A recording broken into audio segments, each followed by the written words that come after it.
প্রচুর শীত, এভাবে মুড়ি টুরি দিয়া চাদর টাদর। আর আশেপাশের মুরব্বীদেরকে কয়, কি ব্যাপার, এত মুরব্বী হয়ে গেছেন, আর কয়দিন? মাঝে মাঝে উজু ছাড়াও আইসেন। মুরব্বীদেরকে বুঝায়, কয় কেন?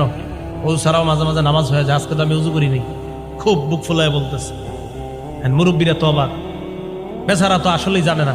আবার ওই ছেলে বলছে, এই যে বুখারী শরীফের হাদিসে আছে, মুরব্বীরা ইমাম সাহেবরা বলছে, হুজুর আপনি বুখারী শরীফ 20 বছর কি পড়াইলেন, এখনো পর্যন্ত এই হাদিস পড়ার নাই যে উজু ছাড়া যে নামাজ হয়।